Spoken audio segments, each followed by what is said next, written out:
right, so you're struggling with your 3-wood and you don't know where to start. Well, let's talk about a couple tips that'll help you get better with hitting the 3-wood off of the ground. So first things first, a lot of confusion with the amateur setup with their 3-wood is that they have to have their shoulders tilted like the driver. That's okay if we have it on a tee, because by the time we get to the ball, we do want to be swinging up on it a little bit. But if it's on the ground, that's going to result in that dreaded top, or sometimes even keeping our weight too far back, laying the sod right over top of that ball.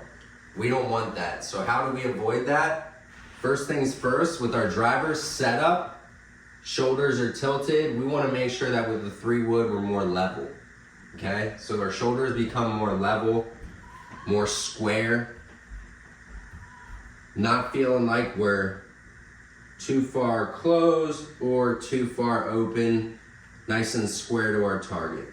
No tilt, head's not behind the ball, head stacked right over top of the ball as well. That's first things first. So that's the first tip to hitting your 3-wood better, is just circling back to your setup, making sure that that lead shoulder isn't too tilted at setup and it's more level before you hit that ball. Second thing is we want to make sure that our ball position is a little bit in the front of our stance. If it's too far in the back of our stance because of how long this club is, it's actually going to block it out to the right because we're not allowing our body to turn enough.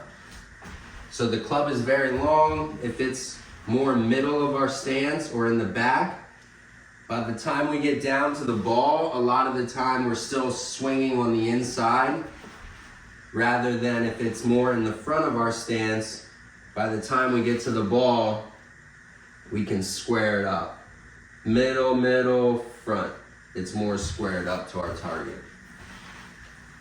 So ball position, shoulder setup, and then don't be afraid to use the bounce once we get our shoulders square.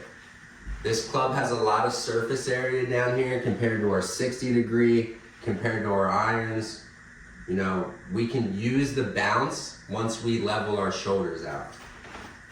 If we have too much tilt, we'll hit too far behind, pressure will be too far behind, we're not transferring our weight enough. We want to make sure that when our shoulders are level, that we can use that ground. Don't be afraid to use the ground with your 3-wood. So let's circle back. The 3 things that are going to help us hit our 3-wood better off of the ground. 1, setup. Making sure we're not doing the same setup as our driver. We don't want to feel like the ball is so far in the front of our stance that our left shoulder, our lead shoulder, is tilted, pointing up to the sky. We do not want to feel that. We want to feel like we're more level. So we level out those shoulders. That's the first step. Second step, ball position. Making sure that it's just off of the front middle, because by the time we get to the ball, we do want to kind of be swinging up on it, but with our level shoulders, it's not going to have us hitting too far behind it because we're not tilted. We can control that low point way better. Third thing is, don't be afraid to use the bounce. The ground is our friend with this because we have so much surface area to use to create that bounce. We get set up, we're not tilted, we make sure that we're nice and level, and then we just use that bounce. Boom. Hopefully those tips help you hit your 3-wood off of the ground better, and follow 4 Fanatics for more.